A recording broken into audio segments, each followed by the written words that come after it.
What would you do if your husband came home early from his trip, not to surprise you, but to serve you legal papers? I thought I was clever enough to hide my affair, that he'd never find out. But he did, and his calm revenge was colder than anything I could have imagined. I used to tell people that trust was the foundation of every good marriage, and I said it so often, I almost believed it. Julian was the kind of husband everyone envied. Steady job, calm voice, no scandals, no surprises. He didn't drink, didn't flirt, didn't forget anniversaries. To outsiders, we were perfect. But perfection gets boring when you're the one keeping it polished. He thought he gave me stability. I thought he gave me a cage. When he told me he had to go abroad for 6 weeks for work, I pretended to be supportive. I smiled, said I'd miss him, even packed his luggage with a note tucked inside, something sweet and predictable. But the moment he left, the house felt different. Quiet, yes, but not lonely. Free. I didn't have to explain where I was going or who I was meeting. I could eat cereal for dinner and leave the laundry undone. It felt like breathing again. Everyone said I was lucky to have him, but luck felt more like a weight. Julian was careful in everything. His spending, his speech, even his affection. It was always measured. I wanted something reckless, something that reminded me I was still alive. That's when Adrian texted me. He was my ex from university, the one who used to make every room feel brighter. We hadn't spoken in years. His message said he'd seen my design work online and wanted to hire me for a small project. I told myself it was just business, but I smiled for the first time in months. My sister Ivy said it was harmless. "You're married, not dead," she joked. Even my friends agreed it was normal to need attention sometimes. I believed them because I wanted to. I told myself Julian wouldn't care.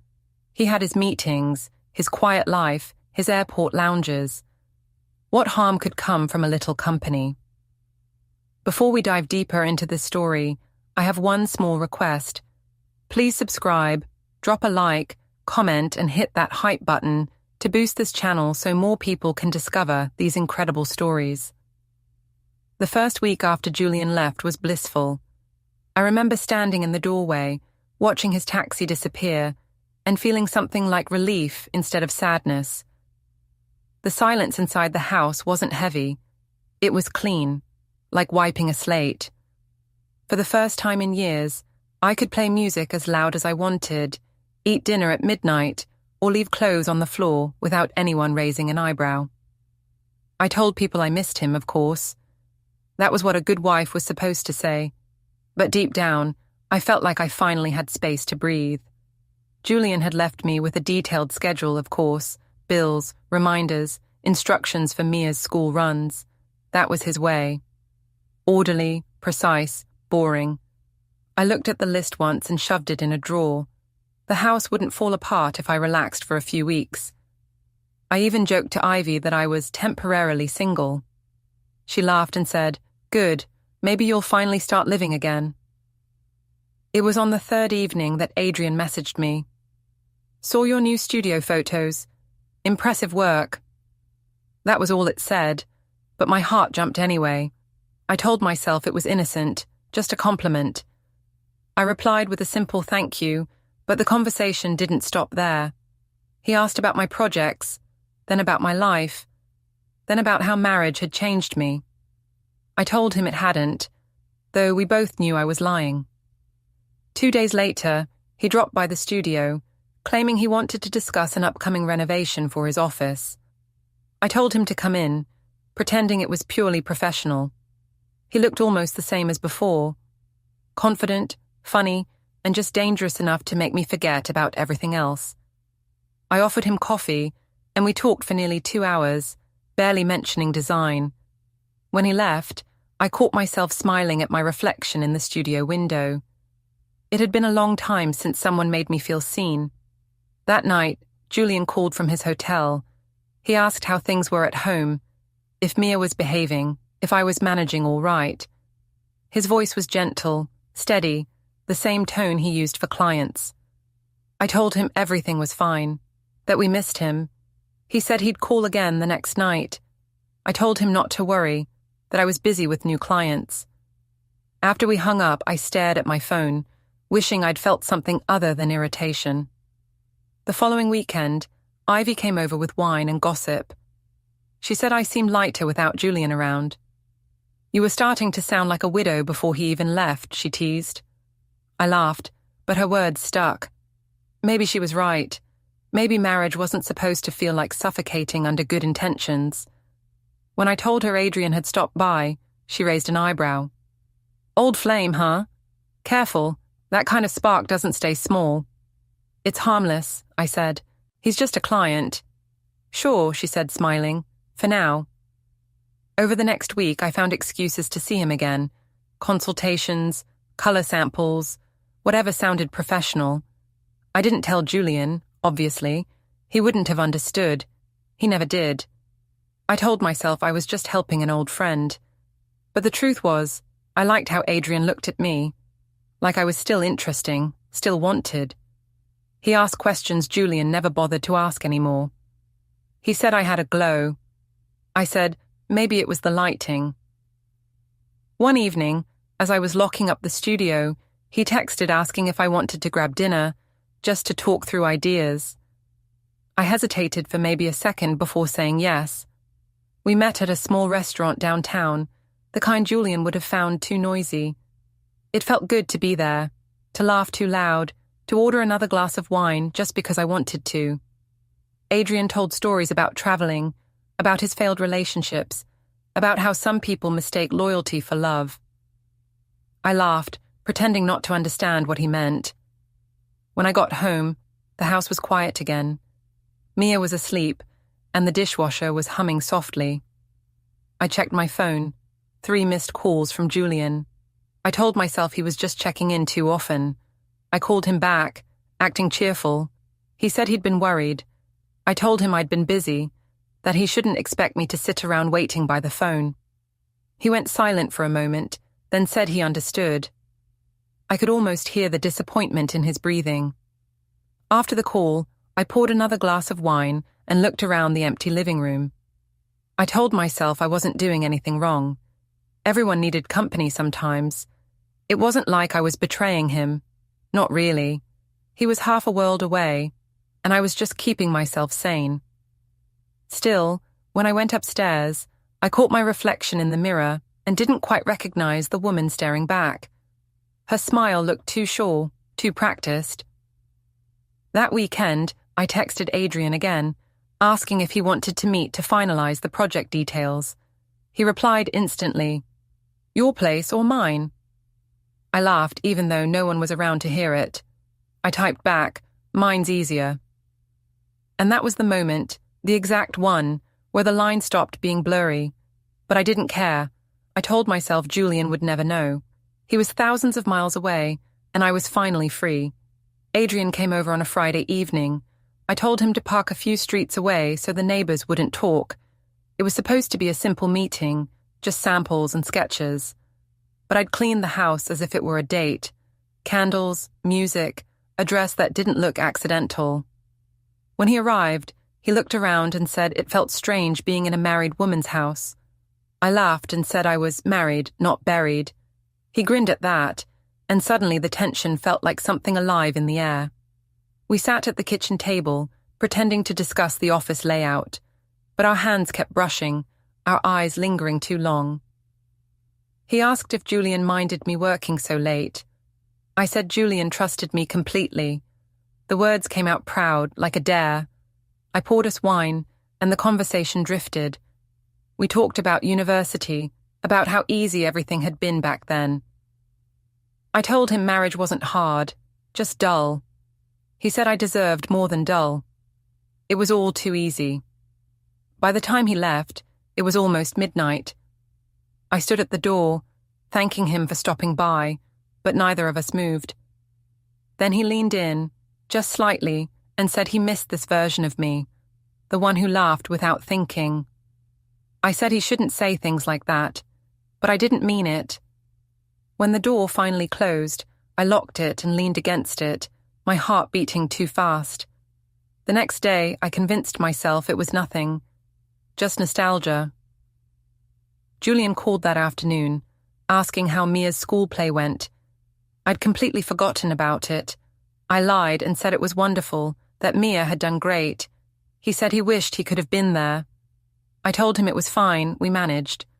Then he asked, very softly, if I'd been busy at the studio. I said yes, too quickly. There was a pause before he said he was proud of me for keeping things together. That made me feel worse somehow. By the second week, Adrian was coming over more often. Sometimes during the day, when Mia was at school, sometimes in the evenings when I said I was working late. I told myself Julian wouldn't mind if he knew, that he'd rather I had company than sit home feeling lonely. When guilt crept in, I brushed it aside. I was the one holding our life together, wasn't I? I deserved to feel good for once. My sister Ivy didn't help. She came by one afternoon while Adrian was there. I nearly panicked, but she just laughed when she saw him. So, this is the famous Adrian, she said. I introduced him as a client, but she gave me a knowing look. Later, when he left, she said, "You look happier than I've seen you in years. Just don't get caught." I told her she was being dramatic. She told me I was being naive. I started being careless, leaving glasses out, forgetting to delete messages, taking calls in the hallway. It didn't feel like danger. It felt like excitement. I loved how alive I felt when Adrian was around, how he made me laugh at things Julian would have scolded me for. When Julian called now, I sounded distant, distracted. He noticed. "You seem different lately," he said once. I replied that I was just tired. He asked if I was happy. I told him not to be ridiculous. Mia, of course, noticed things too. Kids always do. One night she asked why a man's car was in the driveway when she came home early from her friend's house. I told her it was someone from work, that she must have imagined it. She looked confused but nodded. I hated the way her eyes lingered on me, curious and unsure. Julian's mother called the next day. Her voice was calm but sharp. "I heard you've been entertaining guests," she said. I laughed it off, told her she shouldn't believe gossip, but I could tell she didn't buy it. When I told Ivy about it, she said I needed to be more careful. "You're giving people a reason to talk," she warned. I shrugged it off. People always talk. By the third week, Adrian started acting like it was normal, like we were something real. He'd cook at my house, leave his jacket on the couch, even text me while I was on the phone with Julian. I didn't stop him. I liked the danger. I told myself it was just a secret between adults, that no one was getting hurt. Then one night, after Adrian left, I found a note from Mia on the kitchen counter. Her handwriting was messy, but the words were clear. I told Grandma about Mommy's friend. She said Daddy will be mad. Please don't be mad at me. My stomach dropped. I crumpled the note and threw it away, but the damage was already done. I didn't know if Julian knew yet, but something in me felt cold, like the air right before a storm. 2 days later, Julian emailed me from abroad.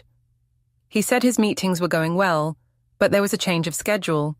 He'd have to stay longer than expected. I sighed with relief. More time to clean things up, to breathe. I poured myself another glass of wine and texted Adrian to come over. I didn't know then that Julian had already booked his flight home. Julian came home on a Thursday night. I didn't even know until I heard the key turning in the lock. For a moment, I thought I was imagining it. The sound was so ordinary, it didn't fit the panic that suddenly filled me. I had just finished clearing away the dishes. Adrian's jacket was still draped over the chair. His cologne lingered faintly in the air. I froze, then ran through the kitchen like a thief in my own house, grabbing everything that didn't belong. When Julian stepped inside, suitcase in hand, I was standing there smiling too hard, my heart racing. "You're home early," I said, as if excitement could cover panic. He set his suitcase down quietly. "Meetings finished ahead of schedule," he said. "I thought I'd surprise you." His tone wasn't warm. It was careful, almost neutral. That frightened me more than anger would have. He looked around the house slowly, his eyes moving over every corner. I could see him noticing the details, the extra glass in the sink, the folded blanket that wasn't ours, the faint smell that didn't belong to him. "You've been busy," he said after a moment. I laughed too loudly. "You know me, always rearranging things." He nodded once but didn't smile. "Whose car was in the driveway last Tuesday?" I blinked. "Car? Probably a client," I said quickly. "Why?" He tilted his head, still calm. "Because the neighbor mentioned seeing it parked overnight." I felt the air leave my lungs. "People always talk," I said, forcing another smile. "You know how they are." He didn't argue. He just studied my face, like he was taking a photograph of every lie. Then he said quietly, "I know everything, Leora." The words landed like a stone in my stomach. "Everything?" I repeated, pretending confusion. "Julian, you sound crazy." He didn't raise his voice. "You should stop talking," he said simply. "You'll only make it worse." I wanted to scream, to demand proof, to take control again, but he didn't give me a chance. He picked up his suitcase and walked down the hallway. I followed him, panicking now. "You can't just show up and accuse me," I said. "You've been gone for weeks. You don't know what's been happening here." He turned slightly, his expression unreadable. "I know enough." That night, he slept in the guest room. I lay awake, staring at the ceiling, waiting for him to come storming in, to shout, to demand answers. But he didn't. The silence was unbearable. I checked my phone. No message from Adrian. I typed one, then deleted it. In the morning, Julian acted like nothing had happened. He made coffee, packed Mia's lunch, helped her get ready for school. He was polite but distant. When I tried to talk, he said he was late for a meeting. He kissed Mia's forehead and left without looking at me. I wanted to believe it was all in my head, that he was just tired. But the way he shut the door, quietly, without hesitation, made my chest tighten.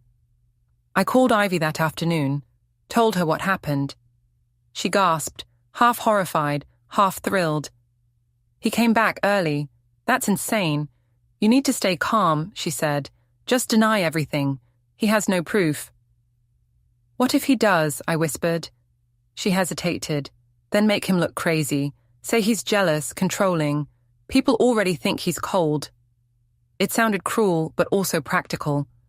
That was how I'd survived before, by twisting the story before anyone else could.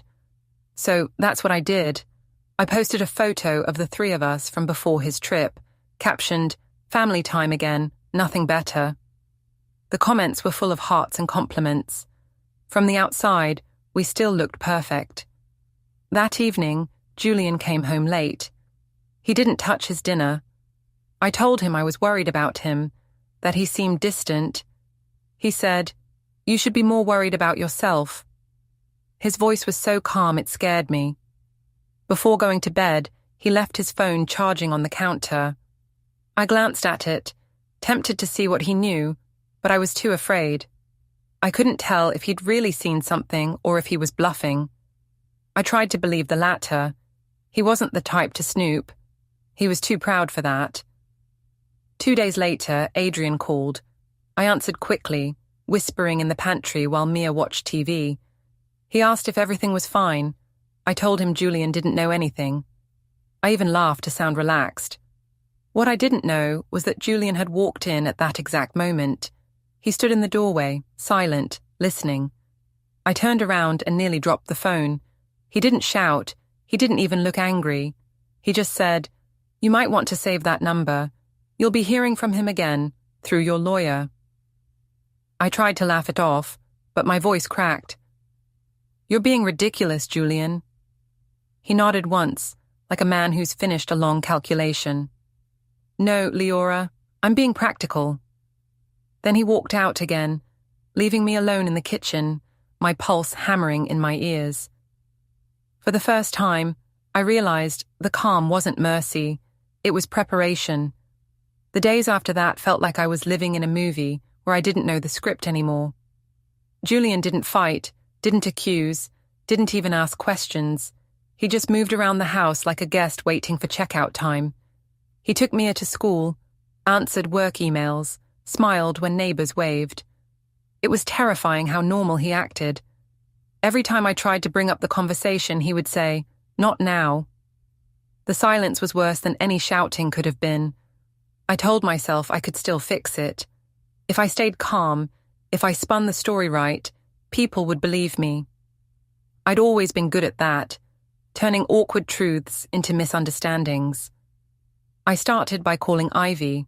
She said I had to get ahead of the narrative. Her words, not mine. "People are going to talk, Leora," she said. "You need to make him look unreasonable. Say he's jealous. Say he's distant. Everyone already knows he's cold." So that's what I did. I met friends for coffee, laughing too loudly, talking about how strange Julian had been since returning. I told them he'd been going through my things, questioning my calls, accusing me of ridiculous things. They nodded, sympathetic. "You deserve better," Vanessa said. "You've been holding that marriage together for years." I smiled and pretended to believe it.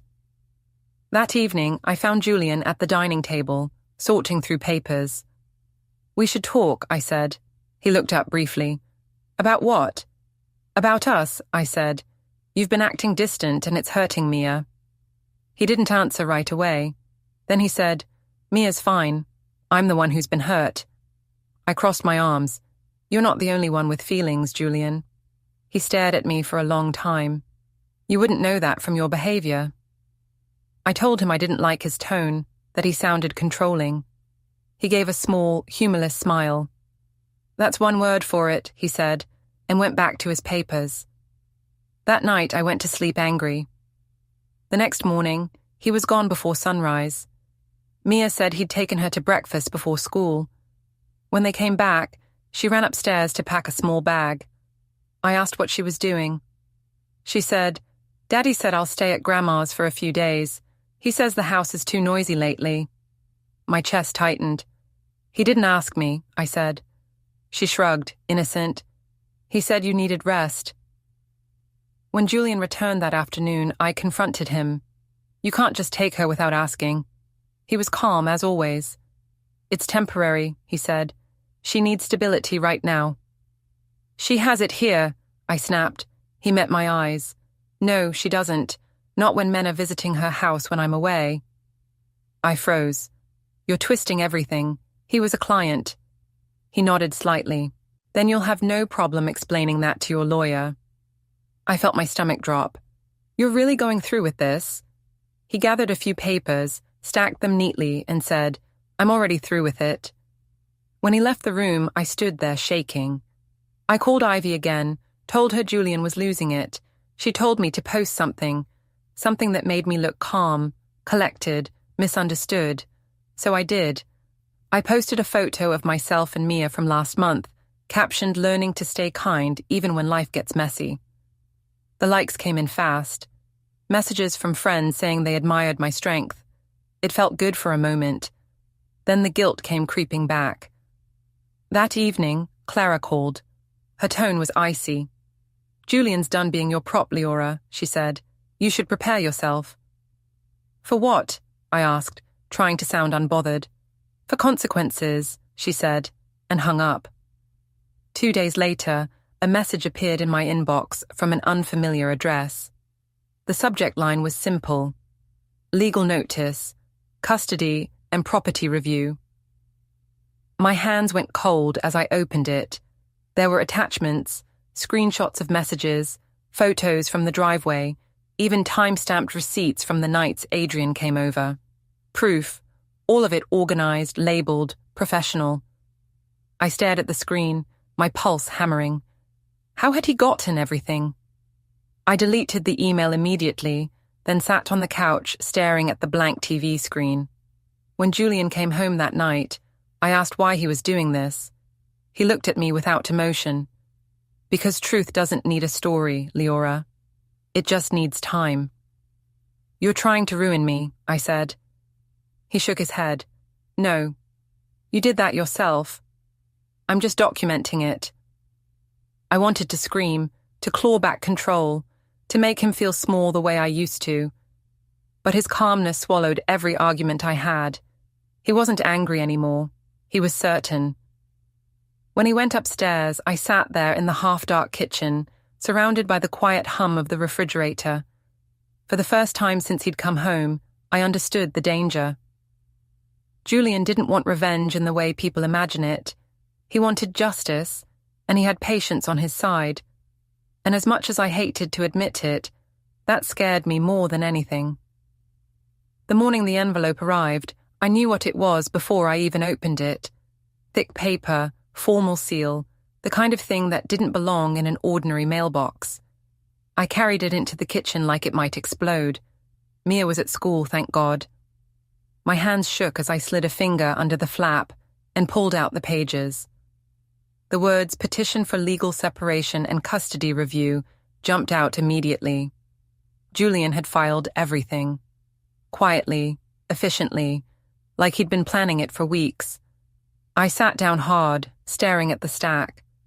There were copies of text messages, screenshots of emails, even a few photographs. One of them was from that night Adrian had parked too close to the house. Another showed me unlocking the door while Julian was abroad. I felt sick. I didn't know which hurt more, the invasion or the accuracy. Every detail was there, no room to twist or edit. When Julian came home that evening, I waited by the door. "So this is it?" I said. "You're divorcing me like I'm a business contract." He didn't flinch. "I'm not divorcing you, Leora. I'm protecting Mia." "You're punishing me," I snapped. "That's what this is." He hung up his jacket slowly, methodically. "I don't punish people. I prepare." I wanted to slap that calm expression off his face. Instead, I followed him into the kitchen, my voice rising. "You're going to regret this. Everyone will see what kind of man you really are." He poured himself a glass of water. "They already do." That night, I called Ivy. She came over, looked through the papers, and swore under her breath. "He's serious," she said. "He's got everything documented. Bank accounts, phone records, witnesses." "Witnesses?" I repeated, horrified. She nodded. "Neighbors, maybe even your friends. He's been talking to people for weeks, Leora." I laughed, though it came out shaky. "He's trying to make me look like a monster." She sighed. "No, he's making himself look reasonable." Her words hit harder than I expected. Reasonable. That's what everyone would believe. The calm one, the quiet one, the one who never raised his voice. I was the emotional one, the dramatic one. The story would tell itself. The next morning, Julian left early with Mia again. When I called to ask when he'd bring her back, he said, "She'll stay at my mother's for a few days. It's better for her." I tried to argue, but he'd already hung up. By noon, I was at his lawyer's office, demanding a meeting. They brought me into a small room with glass walls. Everything smelled like paper and disinfectant. A man in a grey suit greeted me politely and handed me a folder. "Mr. Vale has requested we proceed as amicably as possible," he said. "Amicably?" I laughed. "He's destroying my life." The lawyer didn't even blink. "He's exercising his rights. You'll see he's offered joint financial settlement terms." I flipped through the pages. My name was being removed from the house deed. The joint account was closed. The custody section had long paragraphs underlined. Words like stability, exposure, and evidence of infidelity jumped out at me. "You can't just erase me from my own home," I said. The lawyer adjusted his glasses. "He's not erasing you. He's filing for sole ownership due to breach of marital trust. You'll still receive partial assets." Partial. That word made me tremble. I stood up, trying to sound strong. "Tell Julian this isn't over." The lawyer's tone stayed calm. "He asked me to give you something." He handed over a single envelope. Inside was a short note in Julian's handwriting. "Stop performing. Start telling the truth." I crushed the paper in my hand, tears burning my eyes. When I left the office, I sat in my car for nearly an hour, staring at the steering wheel, trying to decide who to call. Adrian, Ivy. No one could fix this now. That night, I showed up at Julian's apartment. He opened the door without surprise, like he'd been expecting me. "You in," I said. "Is that what you wanted?" He looked at me quietly. "This wasn't a game, Leora." "Then what was it?" I asked, voice shaking. "Revenge?" He shook his head. "Justice." I laughed bitterly. "You'll regret this when Mia starts asking why her mother isn't around." "She already has," he said softly.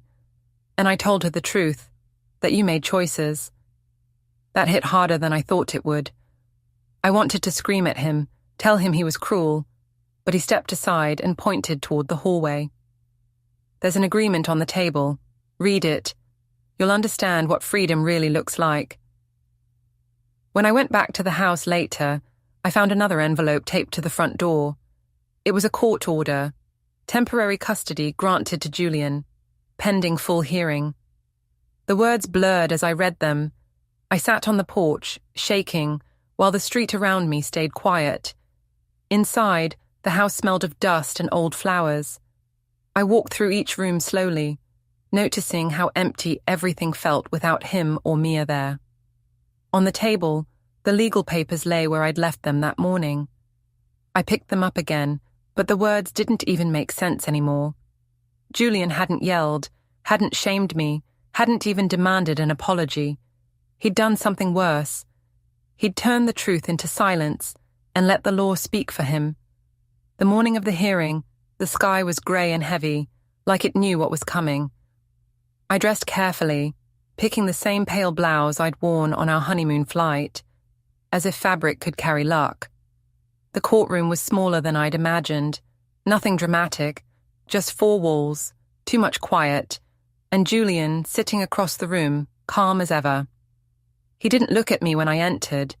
He just nodded politely, as if we were strangers meeting by coincidence. His lawyer spoke first, his tone steady, unhurried. He listed every date, every receipt, every message, laying out the story like a puzzle where all the pieces fit perfectly. My own lawyer tried to object here and there, but every time he looked at me, I could see it in his eyes. This case was already lost. Julian's voice was soft when he finally spoke. He didn't accuse me or raise his voice. He just said he wanted stability for Mia and closure for both of us. He said he wished me peace but couldn't live inside a lie anymore. The words stung because they sounded kind. The judge asked if I had anything to say. I opened my mouth but couldn't think of a single sentence that didn't sound rehearsed. When it was over, the judge's ruling came fast. Temporary custody became permanent. Property transfer approved. No alimony due to marital breach. My signature was required on 3 pages, and that was it. Marriage erased by ink. Julian stood as the judge left. He thanked the lawyers, then turned to me for the first time that morning. "You got what you wanted," he said quietly. "Freedom." I wanted to answer, but nothing came out. He picked up his briefcase and walked out without looking back. I stayed seated until the clerk touched my shoulder and said I could go. Outside, the air was sharp and cold. Reporters weren't there, thank God, but people still watched. Family friends, neighbors, even Ivy standing near the steps, her face pale. When she saw me, she shook her head slightly, as if she couldn't decide whether to comfort me or say I told you so. I walked past her without a word. Back home, the house didn't feel like mine anymore. Boxes lined the hallway, labeled with my name in Julian's neat handwriting. He'd already moved out what was his. Books, tools, photo frames with faces missing. I went room to room, touching walls, curtains, chairs, all the things that used to mean something. The smell of his cologne was gone, replaced by something metallic and empty. I poured myself a glass of wine, though it was barely noon, and sat at the kitchen table.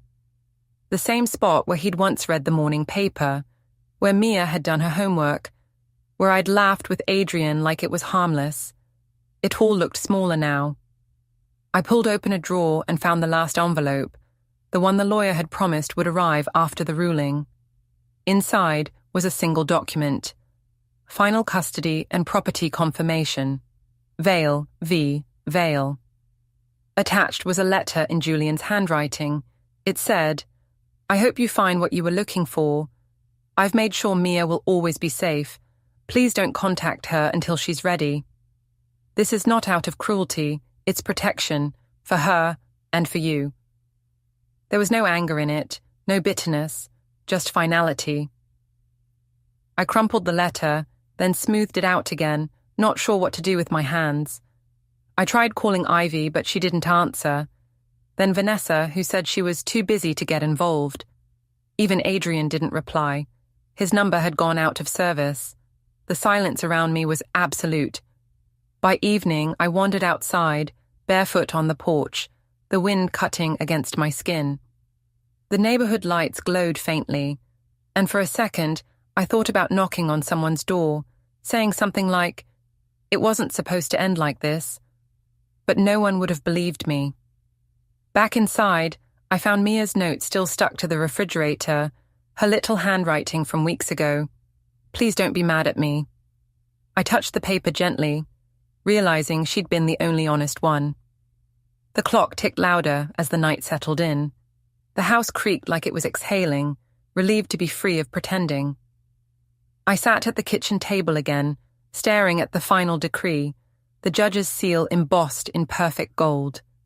It struck me then that Julian hadn't shouted, hadn't punished me, hadn't sought revenge. He'd done something colder. He'd made sure the truth didn't need his voice to destroy me.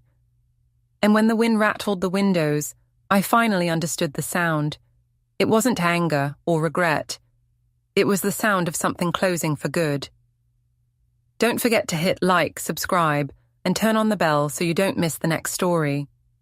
Write in the comments from which city you are watching.